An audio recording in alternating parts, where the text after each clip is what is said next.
My name's Adam. I am actually from Melbourne, so it is somewhat fitting that I'd be here to talk to you about mutations during yet another lockdown. Um, in fact, though, I think there could be a whole other talk just about the disturbing stock photography I came across while trying to put together this presentation. If anyone isn't already following the Dark Stock Photos Twitter account, you do yourself a favor. But today, we are going to focus on a very surface level introduction to mutation testing and what it looks like in the Ruby context. Just a little something to whet the appetite. In its simplest form, mutation testing is asking, if your code were to be changed in a way that has the potential to modify behavior, would a test fail? Your mutation tool will parse your code and decides upon a series of sensible modifications that can be made. Each one of those modifications is known as a mutant. And the hope is that each of these mutants will be killed by your unit tests. If a mutation doesn't cause a test to fail, the mutant is considered to be alive and well. And the point of this is to stress your tests looking for edge cases that you may not have considered. So mutation testing has the side effect of providing line coverage, but to be honest, it's not really where it shines. While the biggest RubyGem mutant has a lot of smart optimizations, it can take a bit of time for it to process the thousands of permutations that you've probably never considered. And so it's something that you're more likely to run when you think you're ready to commit. So it's probably easiest to understand by example. And so let's just dive in using the mutant gem. And we're going to start with a minimal version of Rails. And since we're good citizens, we're going to change our primary Git branch to main. And I am going to add my preferred testing framework, which is RSpec.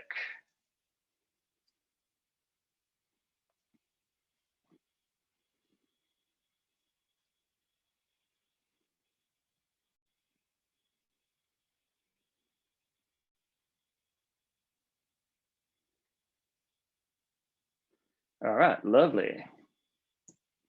So I'm going to come back to this, but the mutant gem is actually a licensed product. And so the license itself is safe to expose because it's connected either to your commit email or to your repository address. But saying that, like for teams, you're probably going to want a smarter solution than just putting a license directly into the gem file. Now, we're going to need some tests and we're going to need some models. So we don't have a database yet, so we'll create that. And then to be super creative, we are going to create people, and those people have unique names. Awesome. And since it is vital that every good code example references some kind of animal, it is clear that we are going to need puppies, and those puppies have unique names, and they belong to a person.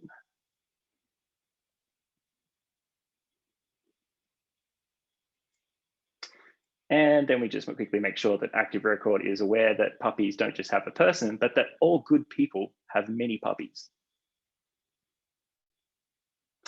And quickly run those migrations. Great.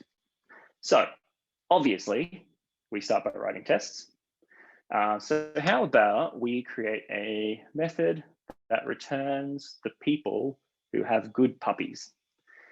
Now, I implore you to never do anything you're about to see. Treat this entirely as a contrived example designed for discussion. But if we go to the person spec, there we go. We will describe a class method called with good puppies. And we're going to define two people, Adam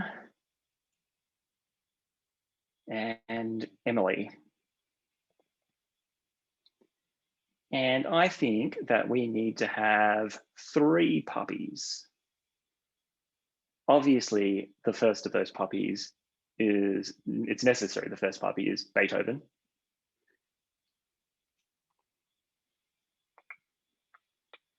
And then for good measure, we can have Vivaldi and Debussy. Okay. And then the story that we tell is that this method finds people who have good puppies. So first we want to call the method. We want to receive that list of people. And then we're going to tell Aspect that we're expecting that list to include both Adam and Emily.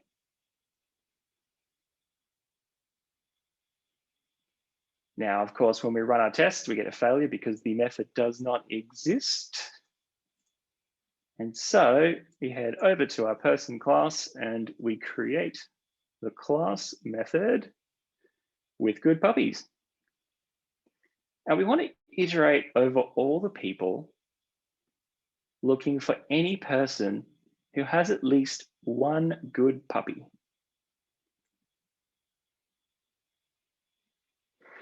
Now, of course, we all know that all puppies are good puppies.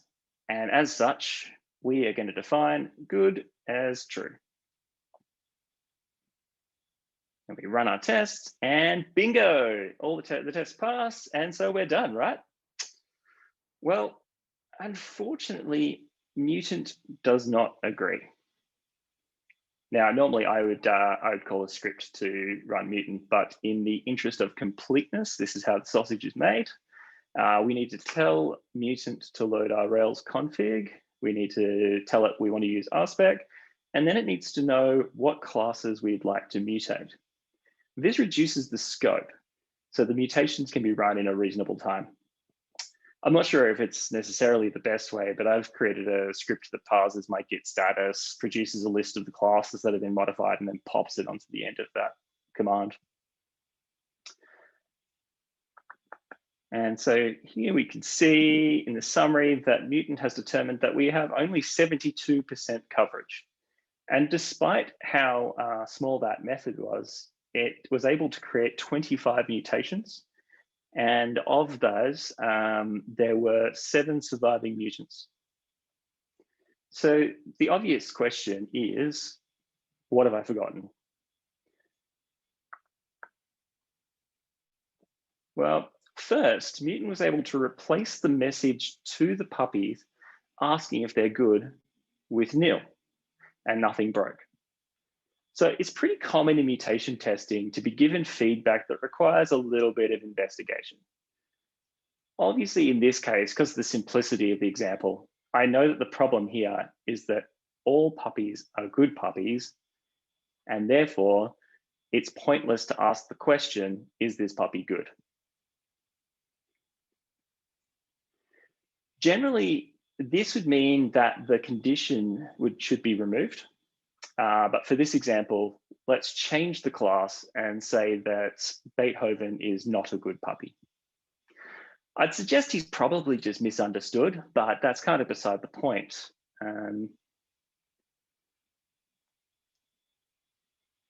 Go. If we run our tests, we get a failure. So we need to remove Emily from our expectation list now. Great. And now the tests pass.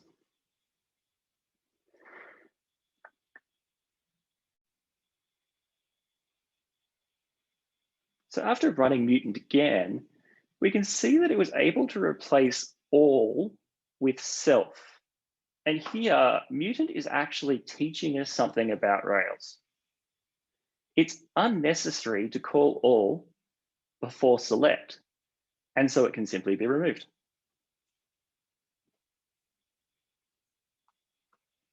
Following that change, our test still passed. But Mutant isn't done.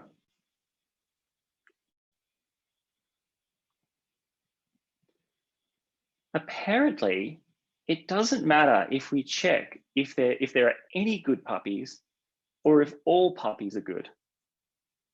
This is because our test data has one person with no good puppies, Emily, and one person who has two good puppies, Adam. Our test doesn't actually verify that having both good and no good puppies is acceptable. In this situation, you should absolutely be creating another test. However, since I'm on a time limit, I'm going to cheat and I'm going to change the behavior again to suit my contrived needs. This time, we will say the only good puppy is Vivaldi, meaning that Adam will have only one good puppy, and there will now be a difference between checking any and all.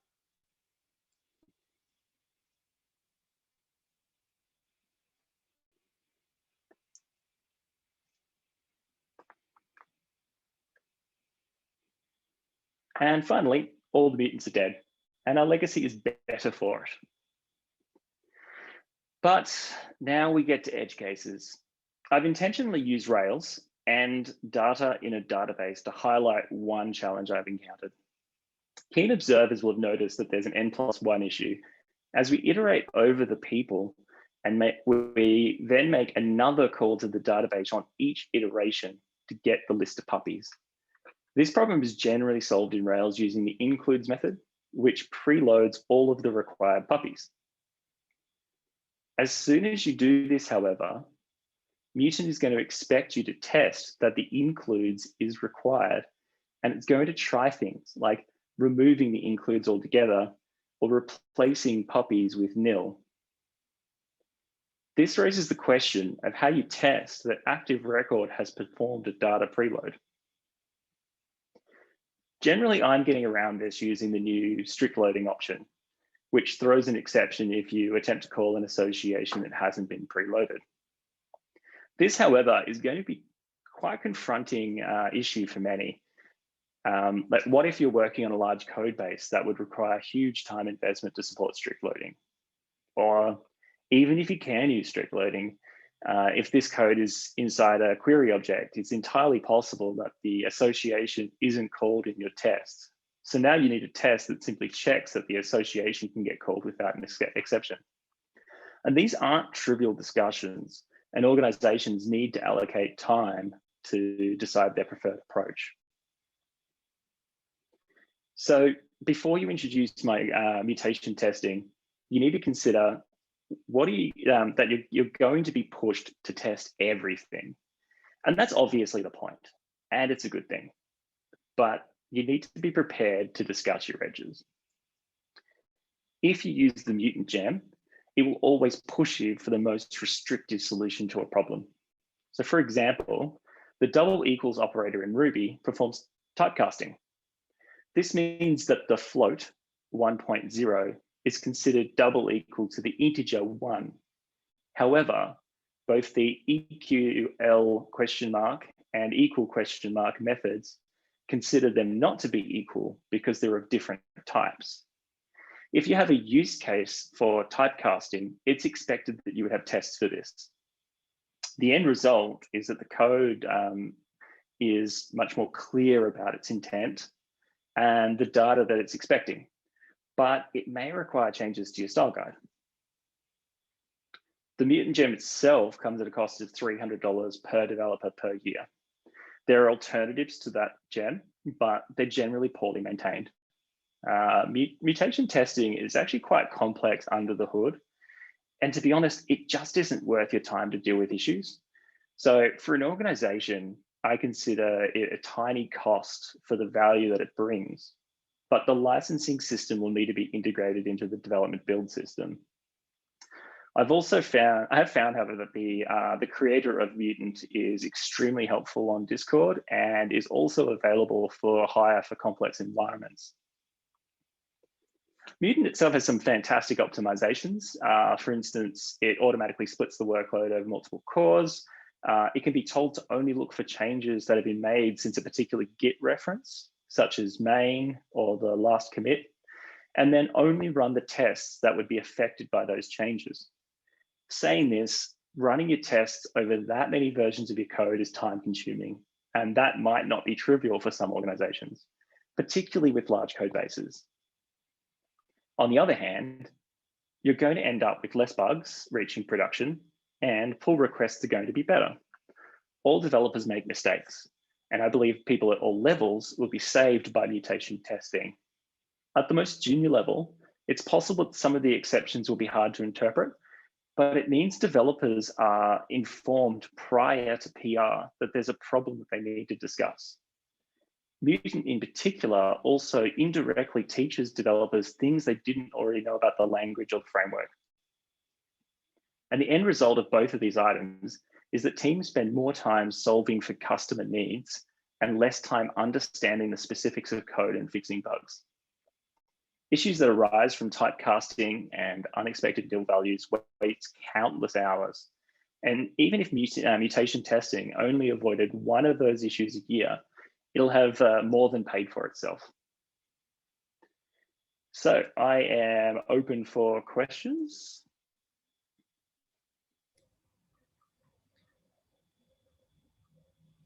Cool, thanks, Adam. Does anyone have any questions? Or has anyone tried mutation testing for that matter? Yeah, I have a question, Adam. So have you used it in a production environment? Yes, I am using it in a production environment now. However, not on a comparatively large code base. So it was very, very easy for me to implement in my current code base. I did not attempt to solve all problems that existed before introducing the gem. I only solve problems that either new problems that are arising from new features or when touching previous code. I might do a cleanup there. I'm led to believe on more complex code bases, some of the larger organizations of the world, it's a lot trickier. Yes, because in certs, I have seen that tests, the number of tests will be like 5,000 to 10,000 tests, and it may take 10 to 15 minutes running it, even if it is heavily parallelized, right? And with mutations, right, I don't know, it will take maybe several hours to run, if not several days. Yeah, you definitely would not want to run this on your whole code base at one go. Okay. Apart from the fact it would be incredibly slow, I'm just not sure there'd be any value. Outside of maybe if you wanted your CI to do a comparison of how many failures existed previously to now, but even then you could still do that by telling it to only check the changes that have occurred since the last push. Okay. It's still an important consideration, but you definitely wouldn't want to run it across all 5,000 tests. Right, and also I think you would also recommend that run it in more critical paths than less critical paths, and okay. Look, certainly if you're introducing it to an existing code base, yeah. But I use it everywhere. There's an ongoing discussion with the creator as to when it might be acceptable to ignore certain exceptions. He is certainly strongly of the opinion that every exception is telling you something that you haven't tested, and if you think on it hard enough, you'll find something that you should have done differently. I've got a little bit more nuanced view on that. If, for example, in that case I showed if the strict loading option didn't exist, I'm not sure that it's worth my time to dig into Active Record to find out how I know whether it's preloaded. Others would have completely conflicting opinions on that, and really each team's going to have that discussion. Yep. But I'm sure in large code bases, and especially if you have a large customer base, each bug that doesn't reach production is well worth it. 100%.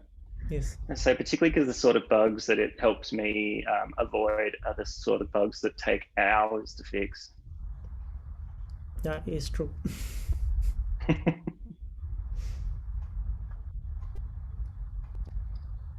Cool. Does anyone else have any questions? I have a quick question. Did your mutant thing randomize things? How did it crash? Like a couple of random things like that when you changed a variable to null? Can you explain that a bit better? Do you have random in there or what? Sorry, could you say that again? How do you? Because mutants are a little bit irrational. Okay. So I was just curious. You know, you had Beethoven and you changed him from a bad good to a bad, and like you were trying to, I think, test the database. I think it was about. Yeah, when it randomly changed things on the fly, how did you do it? Like, is it a random generator? How do you do that? I'm just curious a little bit. So it's got quite an intelligent system for doing that. It's basically built out an abstract syntax tree of your code, and then for each level in the tree, it evaluates the sort of thing that it's looking at, what type of data it's looking at, and then it has basically a series of files that tell it how to mutate that particular element. Okay. And so at somebody, there's a file that just says you should always try null. You should always try removing the thing. Okay, so you can break it. Okay. Good. Yeah, it's a little bit like AI, isn't it? Sort of things that you think in your own head. Oh, yeah, I should have tested for that, but it automatically it has a random list of things. Good. Yeah, that's pretty thorough, because if you just did it on some magic number, it mightn't always break things, you know. So you've sort of thought of exactly general cases, and then that's good. Yeah, it certainly doesn't replace QA testers, but you know, it's basically just going to save a whole stack of time. That's a lot of things you think later, and you find the bug later that the one thing you didn't think of, but that probably would find. Yeah. Yeah. Good. Sounds good.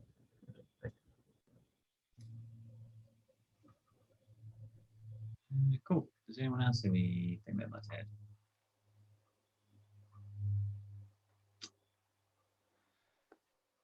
Great.